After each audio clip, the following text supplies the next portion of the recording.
everyone, and welcome to Book Review of the Vampire on the Devil's Road from Paris to Cairo. Joining me as always is my friend in a friendly creature of the night. Sure, why not? Leonora. Good evening, Leonora. Hello.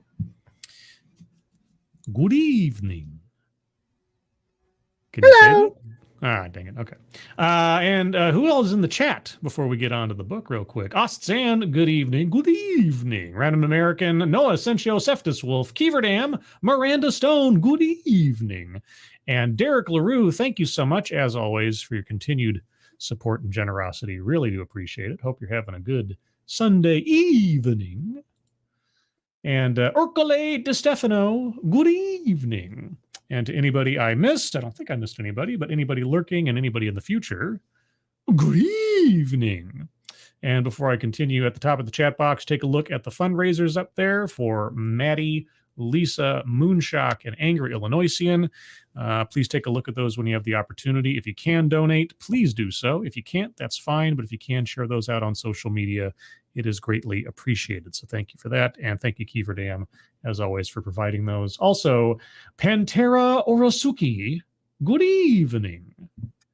So we, as in Leonora and I, have completed On the Devil's Road from Paris to Cairo, where Lestat and his mother, girlfriend, lover, friend with benefit, whatever the hell it is, have left Paris, have just kind of said, Armand was like, please take me with you. And they're like, no, you can have the theater. Bye. And then they split. And yeah, you'd be a third wheel. By the way, Marius sounds more interesting than you. Goodbye. And so, yes, as a travel log, this kind of sucked.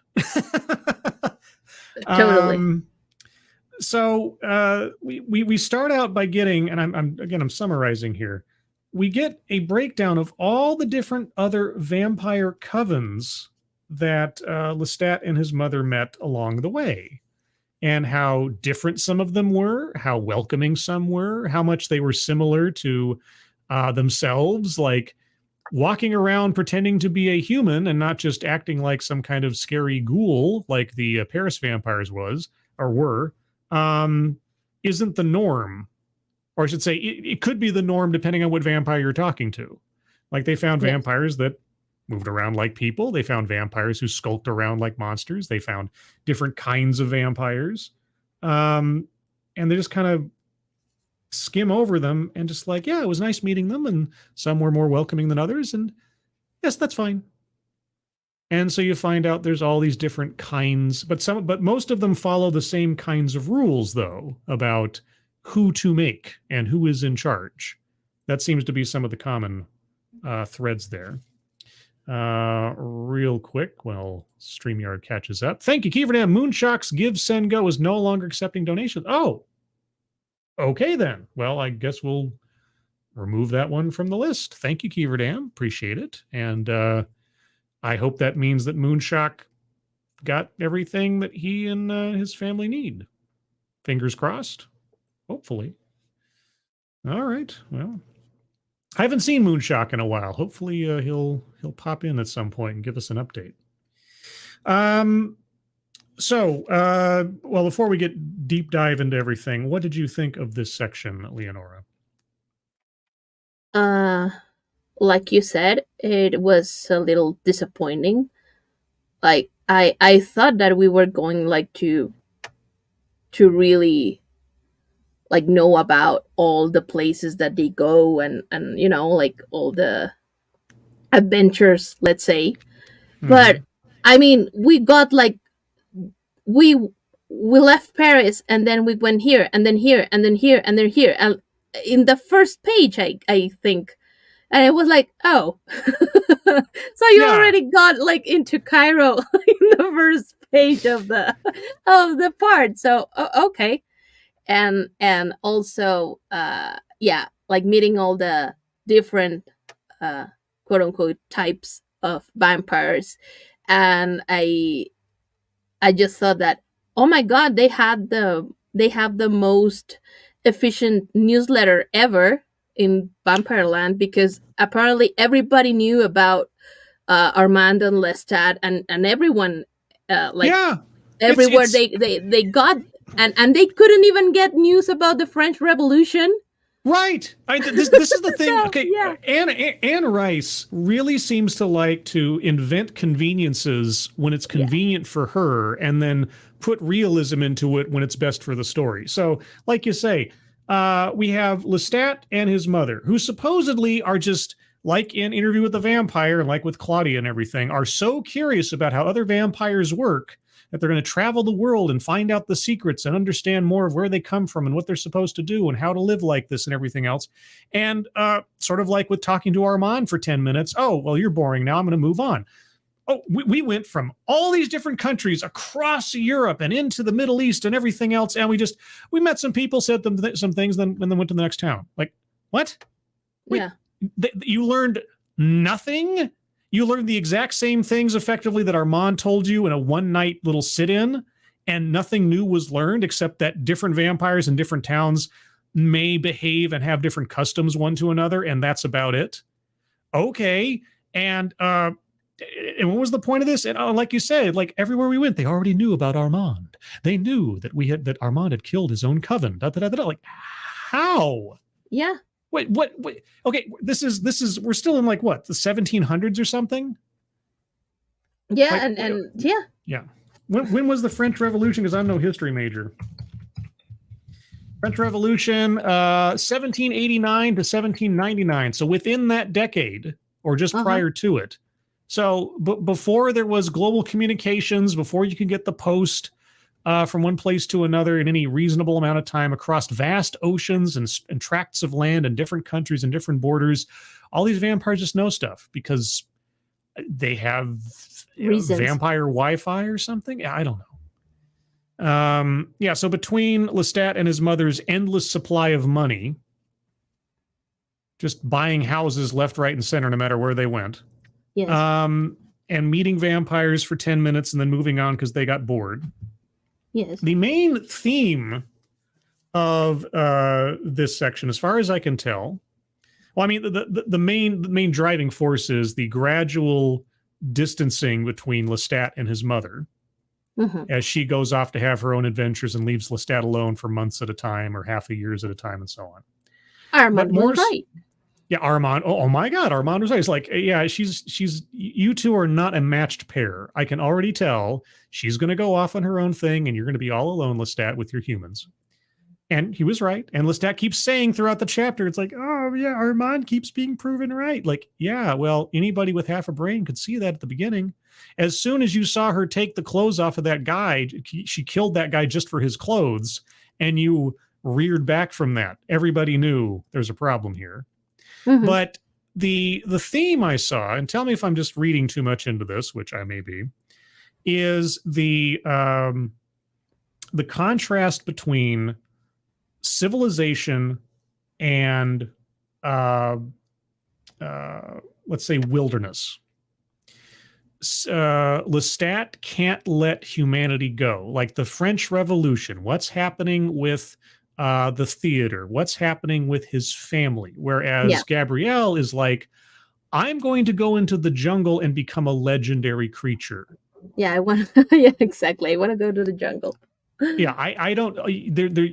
She's trying to tell him, you do not need to attach yourself to these mortal concerns anymore because you exist outside of them. You can exist without them. In fact, all that they're going to do is bring you more pain and sorrow going forward. The real way to survive, the real way to live as we are, is to detach yourself from humanity and go into nature effectively. I mean, she likes to sleep under the earth and in the sand, and he's still stuck sleeping in a coffin for the most part, although he starts to change that as we go. So really, it's this difference between progress and industrialization, let's say, as Lestat represents, and back to nature, which is what his mother represents. And these two things do not work together as a couple. Yeah, no, like we said, like she's a better vampire than Lestat is. Like, well, in that way, she knows I mean, perfectly. Yeah. but she knows perfectly like what's it all about, like what's like the essence of being a vampire, Mm-hmm. and and she's not trying like to fight against it, like she's perfectly conscious that she can go everywhere, she can do whatever she wants, and yeah, and she wants to, like go everywhere and discover and go on adventures and everything that probably she wasn't able to do when she was human.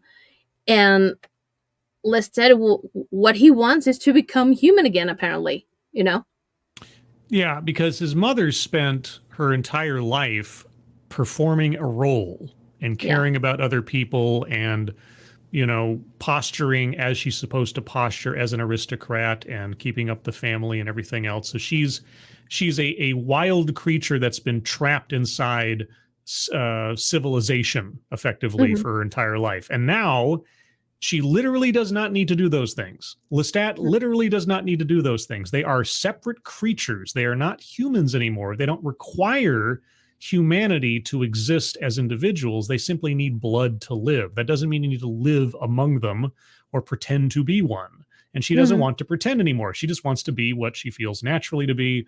And so she's like, I'm going to go into the jungles of Africa and disappear into legend. I don't need to concern myself with your father and my children and the French Revolution. These things do not matter to me. They will be over and passed on, and something else will happen in a blink of an eye of immortality. Who Yeah. cares? And she's like, come with me, Lestat. And he's like, I can't. I'm hooked on phonics, and it worked for me. Um, so, yeah, most of this chapter is Lestat being separate from Gabrielle, wondering where she is, upset that she's not there, going through his little motions and things, leaving messages carved into walls and so on for Marius because he wants to see Marius. Oh, Marius, you'll solve all my problems, won't you, Marius? Um, and we're gradually working again, like last time. Circumstances are working their way up towards where we find everything in Interview with a Vampire. The French Revolution starts up. Lestat's entire family, his brothers, everybody gets slaughtered except for his father, who is taken and scurried away and who is blind.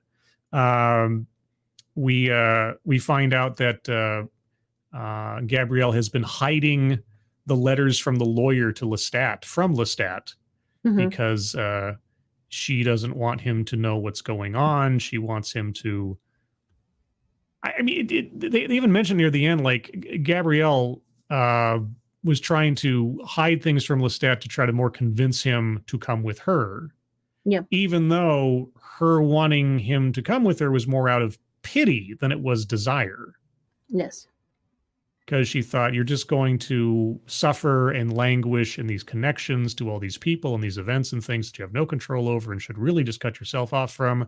And so she tried to orchestrate that, but ultimately he finds out that Nicholas has been killed. Dead. Dead. Like he is dead. He was driving Armand nuts because he was acting out in public and he was breaking the rules, or at least getting really close to breaking the rules by sort of showing off and going nuts and everything, and really tempting fate with the whole idea that they're supposed to keep themselves secret. Armand is a traditionalist, as we Yes. would say in the Vampire the Masquerade thing. As far as the traditionalists are concerned, it's like, okay, these are the laws, you follow the laws. You break the laws, you lose your life. You're dead. And Nicholas went too far afield, and so he Armand locked him up in the tower that Lestat used to live in, and cut off his hands to punish him, so he couldn't play his violin. He put the violin in the same room with him, but he cut off his hands, so he couldn't even play the violin. And so Nicholas, in the meantime, or before then, had decided he's going to end his existence. So he writes a stack of plays. That's the one thing he was doing for the theater. He was writing all these amazing plays that played off of the French Revolution and the people's antipathy towards the aristocracy and the queen and everything.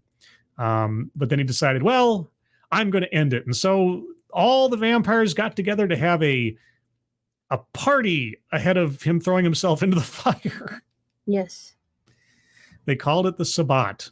And I was like, oh, well, yep, once again, the Sabbat. And so Lestat has to read this letter telling about how, oh, they had this amazing party and they did it off in the woods and they lit a big bonfire and they danced and they reveled and everything else. And at the very end, Nicholas throws himself into the fire and that was it. He was gone. And then they officially named the theater the Theater of Vampires. Theater of the Vampires. And so now we have all the circumstances set up for where we find everything in Interview with the Vampire as far as the theater is concerned. Yes, and also the other part that, like you said, the father was spared because of the help that he got from the people working from him, and they sent him to Louisiana. So yeah, New Orleans. Mm-hmm. Yeah, you see, and I mean, I'm not saying it's a wrong thing to do or it's like a cheap out or something, but nearly every section of this book that we've read so far has effectively worked to answer a single question as to how things arrange themselves by the time we get to Interview with the Vampire. Like, why is there a theater of vampires? Why is Armand in charge of the theater of vampires? How did Lestat's father get to New Orleans and is blind? On and on, like every element of Lestat's background that we see in the first book. Each section answers that question and setting up retroactively to the circumstances of the first book, which I suppose you kind of have to do since this is a origin story. Yes. But after a while, once we've like really read through and dissected each of these sections, if the only pertinent things I can pull out from each section is, oh, that explains that. Yeah. It really feels like a much more mechanical endeavor reading through the book than learning anything new. Because all the stuff that I am interested in, we hand wave. We hand wave over the other vampires. We hand wave over Armand's backstory. We hand wave over all these little things just to explain how Lestat is the way he is by the time we get to Interview with the Vampire. So I'm not saying it's bad.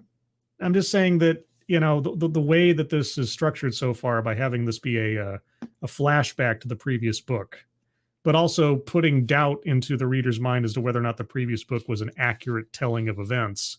And yet we keep building up to the exact same circumstances we saw in the first book. Yeah, I don't know. It's just something feels a little off, I suppose. But the chapter ends with Lestat going full emo mode because now Nicholas is dead and his mother has left him and he's all alone in Cairo. I think it was Cairo, wasn't it? Yeah. So I'm burying myself in the sand and I'm not going out ever again. Yes, he throws effectively a vampire tantrum, a vantrum. And he finds a burnt out old building after he'd like rushed through the town and threw people. He talks about like he's just so distraught. He's running through the town. He's like picking people up and tossing them aside. He was laying down in this fancy house that he bought, and some random guy like walks into his courtyard and thinks that that Lestat is in trouble or somehow in distress. And he comes up to him and is like, "Oh, monsieur, are you okay?" And Lestat just like bares his fangs and says, "Do you see what I am? I'm not a human." Blah! Like, ah! Like, what the hell? He throws the guy aside and runs to the town all weeping. Oh my God, I'm so... And then he just finds a burnt out house or something and digs into the ground and buries himself and just lays there for, I don't know, weeks, a month. We don't know. It's just a long time. He's just had it with humanity. He's going to be under here. I'm just so tired of this. I'm so sad. And then eventually he senses a presence. We start seeing this ability that he has that we saw at the beginning of the book where he can sleep underneath the earth for decades or centuries or whatever the hell. And yet he knows what's going on. He can hear people and sort of have visions. And Man, like I said, there's a problem when you give a character all the powers in the world. It's not interesting anymore. Like what limitations does Lestat have except for his own depression? Anything really? What? Yeah. Well, Unlimited funds? Like yeah. and you have not even mentioned like the worst plot hole ever. Oh, tell me. Well, he goes like he buries himself, like you said. Like we are guessing like around a month or so. It was some significant amount of time. It wasn't just a Yeah, couple of days. it Yeah. wasn't like like a day or two. Like it Yeah. was several days Yes. or even weeks. Yes. Well, he was so uh like insistent or anxious to go to the new world because his father was like not in the best shape and he needed him, and he was rushing everything, and he had like all this like itinerary plan, like I'm going to this city and then to this city and then to this city, and I'm going to go to to America on by Lisbon, and he had like everything planned, Yep. and he just decides to like bury himself a month, and like And so my stop. father could wait. Yeah, What? I guess so. Like all of a sudden, like, oh hell with this, I'm just gonna like bury myself. That doesn't make any sense.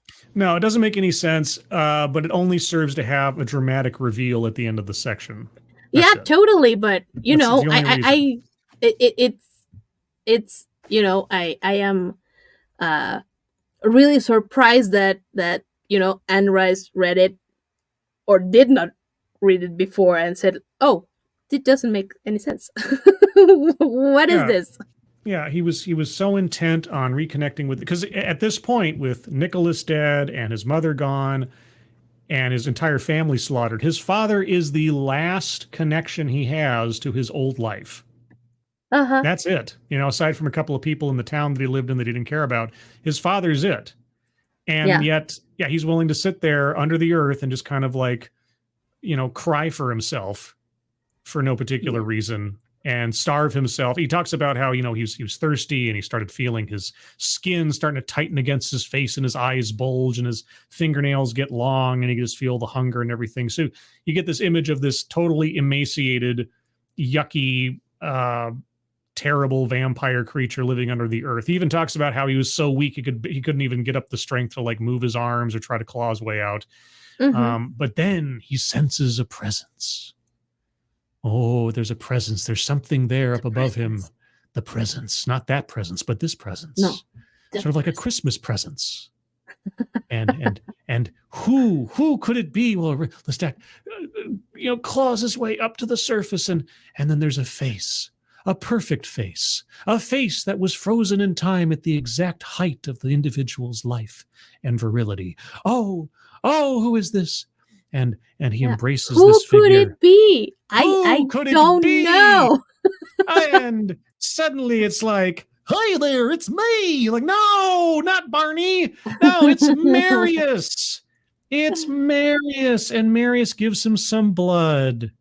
It's like, "Here, drink of me, young one." Oh, except here's the thing, though. Every time this happens, every time I see a vampire drinking from another vampire, in the Vampire the Masquerade game, there's something called a blood bond.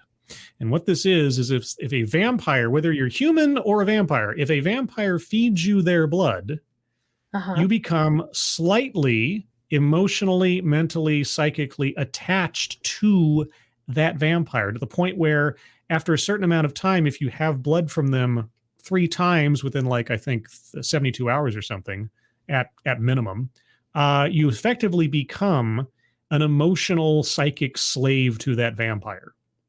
So every time in this story that I see a vampire drinking from another vampire, I'm thinking, is that a thing in this universe? Because reflexively, after years of playing Vampire the Masquerade, I'm like, don't do that. You are giving away your agency and your freedom to this other creature. You shouldn't do that. But anyway, yes. So he drinks from. He was like at least emotionally attached to him like way before Oh they yeah, well even that's met. true. Yeah, he was already So a slave to this guy. Yeah, yeah, even though it was just a story.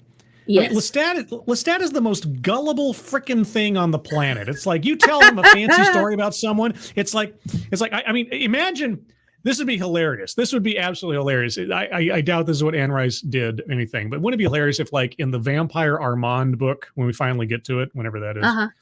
if like Armand says, I was sitting there telling my life story to Lestat and his mother, and I decided to tell him that Marius was a really cool guy. Because I knew Lestat was sentimental enough to follow him, and I just thought I'd fuck with him a little bit. Yeah, and make him miserable. Yeah, because Marius is actually just kind of like some slave master who's just going to like completely abuse him and take advantage of him and everything else. But I knew Lestat wouldn't be able to resist the allure of another ancient vampire who possesses magical knowledge. That'd be hilarious. But Lestat is in love with the idea of Marius without actually having met the guy. Mm-hmm. And if Marius has seen any of Lestat's love notes that he's carved into rocks across the globe over Of the course last he has. 50 years or something, he already knows, man, I don't even have to work for this. I've got myself a sycophant without even have to lift a finger. Exactly. This is one of those things where it's like if I was thinking in grand vampire immortal across time 4D chess kind of things, it's like maybe this is Armand paying a debt back to Marius by setting Lestat up to be his new toady. Like, that'd be hilarious. But anyway, yeah, so the chapter ends with Marius just in his flowing cloak and his handsome face and embracing Lestat. Oh, yes. How does he put it at the end? He said he calls Lestat something in particular. Hold on. He says, "Drink, my young one, my wounded one." I felt his heart swell, his body undulate, and we were sealed against each other. I think I heard myself say, "Marius," and he answered, "Yes." I felt his heart swell, his body undulate, yes, as they embraced one another. Oh my gosh. Yeah, it's a true love story. True love, yes, true love. It's like it's almost like, like Lestat is in love with like a music star, like a celebrity that you've never actually met. You just have an idea of, and then you like meet them in real life and you're already in love and everything. And Marius, if he's an experienced vampire, it's like, gotcha, bitch. He's like, doesn't even have to work for it. Like I say, he's done. He's got his new apprentice. He's got his new toady. He's got his new Armand. Yeah, probably he was the first simp ever registered. Oh man. I mean, see, wasn't Armand like the happy slave? That was his whole backstory, right? Yeah. He was the happy slave, and now Lestat is just now his new slave. Like, okay. So Gabrielle, as far as we know, is now exited the story. She is off somewhere being a legend in Africa. Yes. Or the jungles thereabouts. Nicholas is dead, killed off screen, so to speak. Lestat's entire family was killed in the revolution. The Theater of Vampires is now officially the Theater of the Vampires under Armand's ownership and running. So now we actually get into the next section of the book, as far as I can tell, if it's about, the adventures of Lestat and Marius. I'm not sure if there are any other questions about Lestat's thin background left to answer ahead of Interview with the Vampire. We might have actually reached a point in the book where I have no idea what we're going to learn about Lestat next. Was there anything else about his backstory that hasn't been completely now explained? I don't think so. Yeah, because if in New Orleans, was it a pianist that Lestat turned into a vampire before he attacked Louis and Claudia? Or was he also a violinist? I thought it was a pianist or an organ player or something. Do you remember? I don't remember. Yeah, I was trying to it remember. Was just the artist. wasn't Well, it? I know he was. I knew he was an artist, but I thought he was a musician specifically. And I was trying Mm, to remember: was he a pianist or was he another violin? Because if he was a violin player, then that would make sense as to why he did that. He's thinking of Nicholas. I was trying to think yes. there was some connection, or maybe it was just because Lestat has a history of being in love with the arts in general, and he found this really Yes. talented musician. But I was trying to remember if it was a specific instrument that the guy played, but I can't remember now. Anyway, I find out. But other than that, I'm trying to think of anything else because we have Lestat's Well, father. I don't remember that Oh, yeah. part. Yeah, we have Lestat's father. We have the Theater of Vampires. We've slightly had the zombie vampires explained to us earlier in this book. Hmm. The rules about when and how you can make another vampire and their age and everything has been explained to us. And yeah, Lestat's reason for going to Louisiana and his father's survival has all been explained. So yeah, I think Lestat's time with Marius is the only part that was never alluded to in Interview with the Vampire. So this might be all new information upcoming. Yeah, Maybe. well, like a detail that wasn't like fully explained. I mean, um, they told us about everything that like the ceremony for Nikki, but Yes. remember that one important part after they are burned that they need to spread the ashes, like really spread them like Yes, that's everywhere right. so Yes, they that's right. won't come back. Yeah, because So apparently, yeah, it might be superstition, it might be true. If you just burn a vampire, they could still reconstitute themselves. You'd have so to like scatter their ashes everywhere. I don't know if that's a like a loose thread that was just left there intentionally because Yeah. we maybe can hear about him in the future. I don't know. I just remember that part, and I was like, just like say, let's say like a little worried because I was like, oh, did they spread the ashes? I need to know if they really spread the ashes. It's important. I know these things are important. I can't remember. Did Magnus did tell Lestat to spread his ashes after he Uh huh. was? Yeah. Okay, that's right. Yeah. So all right. So maybe that is part of the lore, but that also. I mean, again, vampires that are this difficult to destroy, it takes away Mm-hmm. so much of the suspense and the risk. None of these characters, like, I never feel like any of these characters are under threat, Yeah. right? At all, because we keep being told time and again, well, even if they're starving and locked in a case for a million years, they're not actually dead.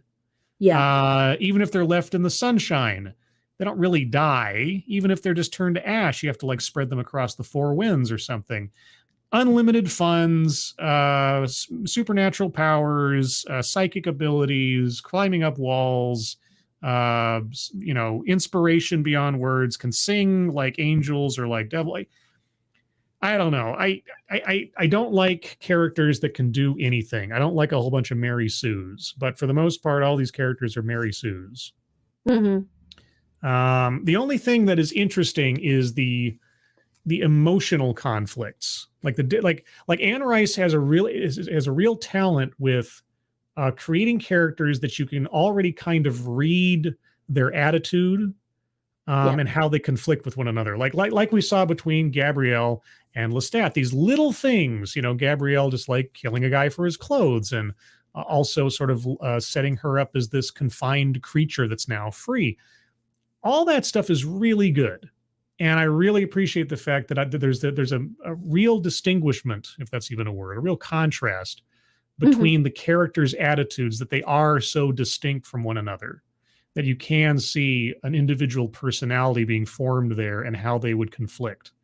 And maybe unkillable vampires with all the money in the world is the way that you have a vehicle to do that.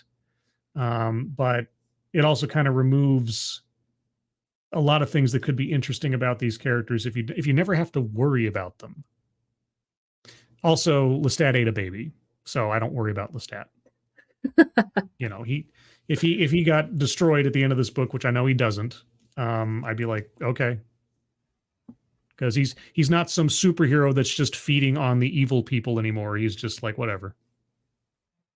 I'll slaughter whoever for whatever. I will eat a baby. I will eat a baby. Yes, even when I don't need to. Lestat ate a baby.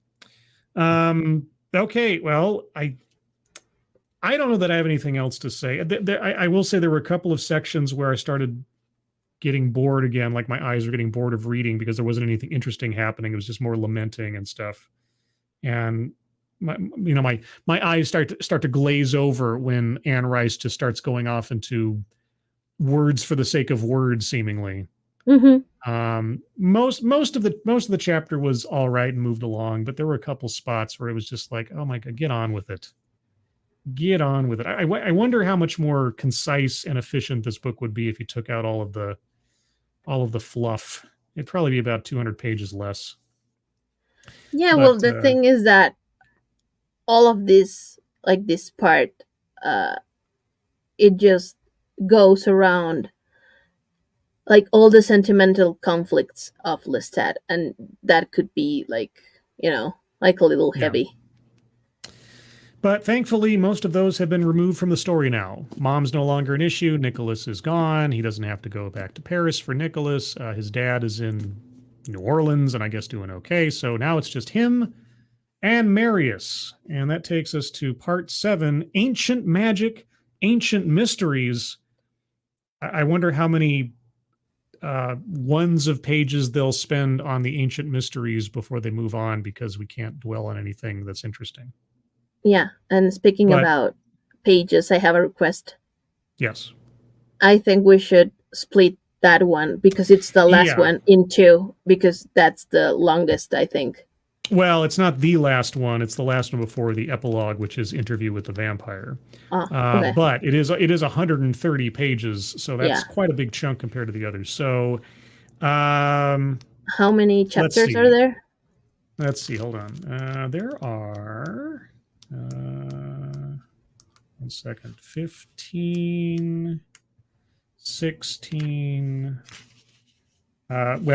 16 and then half a page. Chapter 17 is like 3 paragraphs. Oh, sorry. Chapter 17 is a page and a half. So let's say we go through chapter 8. Okay. So that means we'll stop when we hit chapter 9. Yes. And so between now and next week, everyone, part 7, Ancient Magic, Ancient Mysteries, chapters 1 through 8 is our goal. So that's what we'll aim for next week. Take a moment here and check out the chat. Frankie Delar, God, this takes me back to hiding my library book in the sleeve of another so my mom won't go all satanic panic mode on me. Oh, yeah. Weren't those the days where you had to hide all the evil stuff so nobody thought that you were twisted or weird or something? Or taken to therapy or to church. Taking a therapy, church, or like, or sent off to boot camp or something. Urkelita Stefano, is it just me, or are all vampires a little bit gay? Well, in the Anne Rice universe, a little bit. Just take out a little bit, and you're fine. You're fine. You pretty much got it. Let's see. Who else is here? Darren Root, example, One Punch Man. Are you talking about like characters that can do no wrong and are totally... One Punch Man. I mean, it's not to say you can't make an interesting story around an invincible character, right? I mean, the comic book Invincible is one example. But at the same time, when you take away any sense of suspense over either the character's abilities or safety, you're taking away a lot. There has to be something at stake. No pun intended, but I'll take it. And as we've seen with the Vampire Lestat in particular, everybody is expendable. Everybody can go away, and you still have limitless funds, endless superpowers, and unless somebody gets really creative, you can't really be killed. So nothing feels like a threat. Sorry, go ahead. I was going to say that wouldn't it be then why Anne Rice make them so like emotionally complicated or vulnerable? Because it's the only way that you could like give them a weakness. The only risk to these characters is their emotional state. That's Mm-hmm. it. There's no physical risk. There's no financial risk. There's no whatever. I mean, I'm not saying that, vampires in this universe can't be killed, because obviously they can be. It just, takes a lot more effort than a lot of other stories. But yeah, the only suspense is, and the only real story here is, and we've talked about this before, how did the Lestat we see in Interview with the Vampire get to be that Lestat? Since at the beginning of this book, we see this dedicated, heroic almost, tactful defender of his family and the village and everything, very brave, very admirable, and then we see him completely degenerate and loosey-goosey and everything, and just an absolute fop practically by the time you get to Interview with the Vampire. The only story is, how does the character develop from that point to that point? Because So nothing about the character. Yeah. I'm guessing Marius is a really bad date then. Yeah, it doesn't seem like Lestat came out of the Marius relationship all the better for it. Yeah. Again, unless, and I'm still waiting for something to jump out that tells us otherwise, unless the story in the Interview with the Vampire rings false in some way. Because so far, everything's been explained. Everything has been backed up by Lestat's telling of the tale. So the only question now is that once we get to the epilogue, are we going to be told that Louis told some lie, or that there's some great loophole in the first book that sets us up for something in the future? I don't know. But yeah, so next week, chapters 1 through 8 of part 7, as we investigate the relationship and the adventures of the vampire Lestat and his daddy. Who's your daddy, Marius? Any other closing thoughts before we go, Leonora? No. I want to see what this Marius guy is about. And I also, like, in the last part of the book, I want to know what happens with Lestat Rockstar. Well, yeah, we get the preamble of Lestat as the Rockstar. I think that's picked up in the next book more than anything else. Oh no. Okay. Yeah, because I do remember way back when I did read, it was whichever was Queen of the Damned or Tale of the Body Thief, whichever comes up next. And they dive into Lestat's rock stardom more, I think, in the next book. Okay. That was all just a setup. But yeah, Lestat as a rock star. Oh boy. Okay. Well, anyway, before I belabor this anymore, a quick programming note. Shortly after this, if I can stay awake long enough, and we'll see if that happens, because it's been a long day. I will be on the Midnight's Edge After Dark channel for their Weekend in Review show, which is going to be changing formats and titles pretty soon. I was invited on the planning committee for that little discussion. Ha ha ha. So fancy. So you'll find me over there in about 15 minutes or thereabouts, maybe a little bit after, because he has a long opener at the Midnight's Edge After Dark. And as always, next Thursday at 6 p.m. Pacific, 9 p.m. Eastern, will be the next episode of TED Excellence for those of you interested in that kind of thing. And we'll be here next Sunday again to pick up, again, Part 7, Chapters 1 through 8 of The Vampire Lestat. Myself, the Vampire Scribelight, and the Lady Vampire, Leonora. So, yes. Leonora, thank you for joining me as always. Thank you. Thanks, everyone. Everybody in the chat, thank you guys so much for joining us for this little foray into the literary world. Let us know what you thought of the show and of the part of the book if you happen to be reading along in the comments. And share this out if you think there are any other vampire or book lovers out there who might enjoy something like this. And I hope you all enjoyed the show. Moderators, thank you for keeping an eye on things. Even though everyone here is so well behaved, you have very little to do. Everybody who donated, either to myself or to the fundraisers at the top of the chat box, thank you guys so much for your generosity. Hope you all have a good... Let's try that again. Yes. I hope you all have a good Sunday. Blah. And that you have a good rest of your week ahead of you. I hope you're all safe and well. If you're not well, please get well soon. And we will see you on the next one. Take care. Bye-bye.